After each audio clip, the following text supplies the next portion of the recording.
ସମୁଦ୍ର କିଏ ସେ? ଜଗନ୍ନାଥଙ୍କ ଶ୍ୱଶୁର। କେମିତି ଜଗନ୍ନାଥ ଶ୍ୱଶୁର ହେଲା? ଲକ୍ଷ୍ମୀଙ୍କ ସ୍ତ୍ରୀ ସ୍ୱାମୀ କିଏ? ନାରାୟଣ।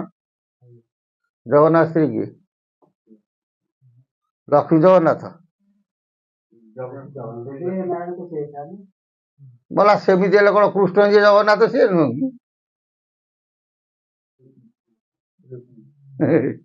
ଏଇ ସବୁ ଗୋଟିଏ ଗୋଟିଏ ହଉଛି ଗୁରୁ ଶିଷ୍ୟ ପରମ୍ପରା ଭିତରେ ଏଇଗୁଡାକ ବଞ୍ଚୁ। ସତୀ ଯୁଗରେ ଲକ୍ଷ୍ମୀ ନାରାୟଣ ନା, ତ୍ରେତୟା ଯୁଗରେ ସୀତାରାମ, ଦ୍ୱାପର ଯୁଗରେ ରୁକ୍ମିଣୀ କୃଷ୍ଣ ନା ନାଇଁ, କିଏ ବି କୁହନ୍ତି ରାଧାକୃଷ୍ଣ। ସେମିତି କଳି ଯୁଗରେ କିଏ? ସ୍ୱୟଂ ଜଗନ୍ନାଥ। ତାହେଲେ ଜଗନ୍ନାଥଙ୍କ ସ୍ତ୍ରୀ କିଏ? ପାଠ ସରିଗଲା।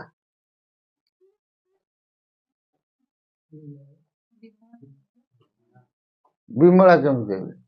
ବିମଳା ହଉଛନ୍ତି ମଦନ ମୋହନଙ୍କର ସ୍ତ୍ରୀ। ଶୀତଳ ଷଷ୍ଠୀ ଦିନ ମଦନ ମୋହନ ବୁଝି ହଉଛି, ସିଏ ବିମଳାଙ୍କୁ ବିବାହ କରନ୍ତି। ମନ ଏତିକିରେ ମନେ ରଖିଥା, ଏଇ ସବୁ ଗୁରୁ ଘର ବିଦ୍ୟା ପାଠ।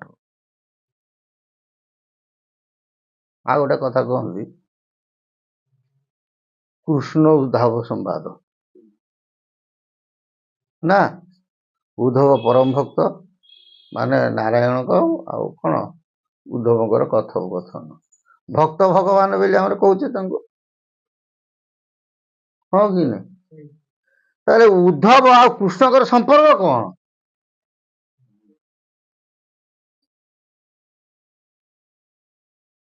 ତାପରେ କି ଆମେ ଜାଣୁଛେ ନା କଣ ଭକ୍ତ ଭଗବାନ। ଏଟା ମନେ ରଖିଥାଅ, କୃଷ୍ଣ ଉଦ୍ଧବ ହଉଛନ୍ତି ଦୁଇ ଭାଇ, ବଡ ବାପା ପୁଅ, ଦାଦା ପୁଅ। ମନେ ରହିଲା ନା? କୃଷ୍ଣ ଉଦ୍ଧବ ହେଲେ କି ଭାଇ? ଦି ଭାଇ, ବଡ ବାପା ପୁଅ, ଦାଦା ପୁଅ। ବଡ ବାପାଙ୍କର ପୁଅ ହେଲେ କିଏ? କୃଷ୍ଣ। ଦାଦି ପୁଅ ଭାଇ ହେଲେ କିଏ? ସେ ଉଦ୍ଧବ।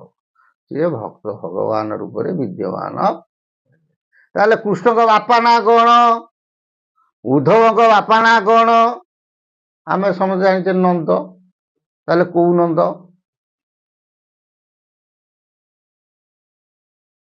ବୁଝିପାରୁଛ ନା?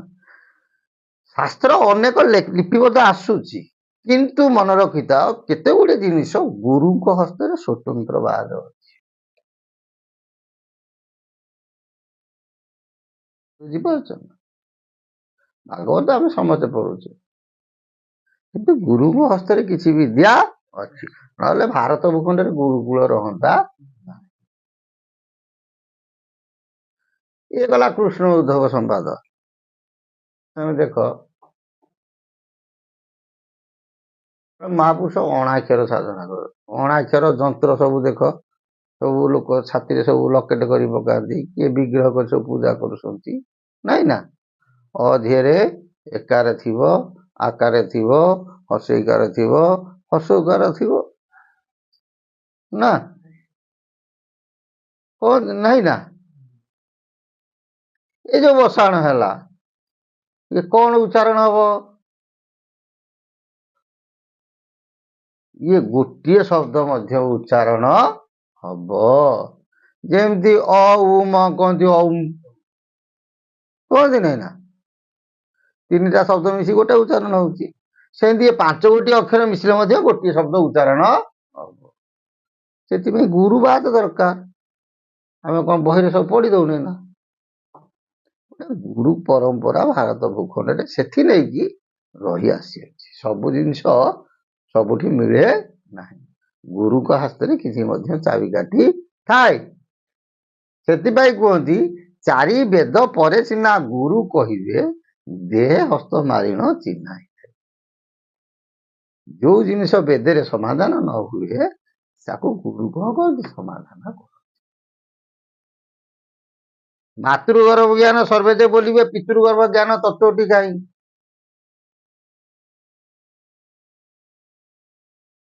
ସମସ୍ତେ ଜାଣିଛେ ମାତା ଗର୍ଭରେ 10 ମାସ 10 ଦିନ ରହିଲେ, ଷଡ଼ ଚକ୍ର ରହିଗଲା, ଷୋଡ଼ ଚକ୍ରରେ 50 ଅକ୍ଷର ରହିଲେ ଇଅଳା ପିଅଳା ଶିଶୁ ମୁନା ରହିଲା। ଏଇଟା କ'ଣ ହେଲା? 84 ଅଙ୍ଗୁଳ ମଣିଷ ହେଲା। ବୁଝି ହଉଛି ନା? 84 ଶରୀରଟା ମଣିଷର କେତେ ଆଙ୍ଗୁଳ? ହେ, ସିଏ ବି 84 ଅଙ୍ଗୁଳ। 3 ହାତେ ଚାଖେଣ୍ଡେ 4 ଆଙ୍ଗୁଳ। ପ୍ରତ୍ୟେକ ମଣିଷ ନିଜ ହାତରେ ହଉଛି 88 ଆଙ୍ଗୁଳ। ପାଦରୁ ଆଣ୍ଠୁ ହେଲା ହାତେ, ଆଣ୍ଠୁରୁ କଟି ହେଲା ହାତେ, କଟିରୁ କ'ଣ ହେଲା? କାନ୍ଧ ହେଲା ହାତେ। ନା, ସମସ୍ତଙ୍କ ହାତରେ ଦେଖ ନିଜକୁ ନିଜେ ବେକ ହଉଛି 4 ଆଙ୍ଗୁଳ। ମୁଣ୍ଡଟା ହେଲା ଚାଖେଣ୍ଡେ, ହେଲାନି? ସମସ୍ତଙ୍କ ହାତରେ ସମସ୍ତେ ହଉଛନ୍ତି କ'ଣ? 88 ଆଙ୍ଗୁଳ। 3 ହାତେ ଚାଖେଣ୍ଡେ 4 ଆଙ୍ଗୁଳ। କିନ୍ତୁ ଶାସ୍ତ୍ର କହେ କ'ଣ ହଉଛି? ସମସ୍ତେ ହାତରେ ସମସ୍ତେ 84 ଆଙ୍ଗୁଳ। ଏଇ ଯୋଉ 4 ଆଙ୍ଗୁଳ ରହିଲା କାହା ହାତରେ? ନା ଗୁରୁଙ୍କ ହାତରେ। ବୁଝି ହଉଛି ନା? ସେଟା ବୁଝିପାରୁଛ ନା ବୁଝିପାରିଲନି? କାହା ହାତରେ ରହିଲା? ତେଣୁ ସମସ୍ତେ ତ ହେଇଯିବେ ତତ୍ତ୍ୱଦର୍ଶୀ। ଆଉ ସେ ତତ୍ତ୍ୱ ଫେରେ ଗୁରୁଙ୍କ ହାତରେ ରହିବ କି? ଆଉ ଗୋଟେ କହନ୍ତି ମାତା ଗର୍ଭରେ 10 ମାସ 10 ଦିନ ରହିଲେ। ଯଶୋବନ୍ତ ଦାସଙ୍କର ଗୋଟେ ଭଜନ ଅଛି, ବଡ଼ ମାୟା ବି ଜୀବନ ନୁହେଁ କାହାରି, ଦିନେ ନ ବଚିଲୁ ରାମକୃଷ୍ଣ ବିହାରୀ। ନାଇଁ ନା? ତମେ ଗୋବିନ୍ଦ ଚନ୍ଦ୍ରଙ୍କ ବିଷୟ ଜାଣିଥିବ, ସଚୀ ଦେବୀ ବିଷୟ। ଗୋବିନ୍ଦ ଚନ୍ଦ୍ର ଯେତେବେଳେ ଯୋଗୀ ଯିବାକୁ ବାହାରିଲେ, ସଚୀ ମାତା କ'ଣ ପଚାରିଲେ? କହିଲେ ପୁଅ ତୁ କ'ଣ ଜ୍ଞାନ ପାଇଲୁଣୁ? ନା ହଁ ମା ମୁଁ ଜ୍ଞାନ ପାଇଲି। ଯଦି ଜ୍ଞାନ ପାଇଲୁ କହିଲୁ, ତୋ ବାପାର ମୋର ବାହାଘର ବେଳେ ତୋତେ ବୟସ କେତେ ହେଇଥିଲା ପଚାରିନାହାନ୍ତି ନା? ଗୋବିନ୍ଦ ଚନ୍ଦ୍ର ଖାଲି କହିଲେ ମା ମୋ ବାପାର ତୋର ବାହାଘର ହେଲା ବେଳେ ମୁଁ ଥିଲି ପିତୃ ଅନ୍ତର୍ଗତ। କେତେ ଦିନ ଥିଲେ? ତାକୁ କିଏ ବିଚାର କରୁଛି?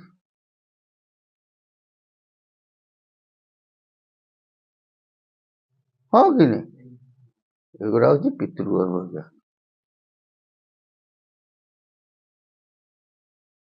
ବୁଝିହଉଛି? ମାତୃଗର୍ଭ ଜ୍ଞାନ ଆମେ ସମସ୍ତେ କହୁଛେ। ମାତୃଗର୍ଭ ଜ୍ଞାନ ଭିତରେ ମଧ୍ୟ ଅନେକ ଜିନିଷ ଲୁକା ହେଇଥାଏ। ଆମେ କହୁଛେ ଆଉଛେ ବାହାର, ଯାଉଛି ବାହାର, ଉଜାଡ଼ି ବଉଛି ବାହାର, ପବନ କହୁଛେ ନା? ଆରେ ବାହାର ବୋଲେ ତ କ'ଣ ଏ ଚାକେଟ ପବନ କहीं କହନ୍ତି ବାହାର? ପ୍ରତି ପବନର ଗୋଟିଏ ଗୋଟିଏ ନାଁ ରହିଛି, ସେଇଟା ମନେ ରଖ। ଏ ଜିନିଷ ବର୍ତ୍ତମାନ ଗୁରୁକୂଳରେ ଆଉ ନାହିଁ। ତମେ ଯେକୌଣସି ଗୁରୁକୂଳକୁ ଯାଉଛ, ସେ ଗୋଟେ କ'ଣ କହୁଛନ୍ତି ମନ୍ତ୍ର ଲେଖି ଦେଉଛନ୍ତି, କହିଲେ ଯାଇ ଏଇ ମନ୍ତ୍ର ଜପ। ହଁ କି ନାହିଁ? ତତ୍ତ୍ୱ ବୁଝିଲେ ଫେଡ଼େ ଭ୍ରାନ୍ତି, ଭବ ସଂସାରରୁ କରିଯା। ଯେତେବେଳେ ତତ୍ତ୍ୱକୁ ତମେ ଜାଣିପାରିବ, ସେତେବେଳେ ମାୟା ତମଠୁ କଟିଯିବ। ଯଦି ପାଇବୁ ଭେଟ ମାୟାକୁ ବେକେ କାଟ, ଗୁରୁ ସେବିଣ ଭଜ ଶିହରି, ବଡ଼ ଭାଇ ଜୀବନ। ଯାବତ ତମେ ମାୟା ନ କାଟିଛ, ତାବତ ତମେ ବିଭୁ କୃପା ପାଇପାରିବ ନାହିଁ। ଛାଡ଼, ଜୟ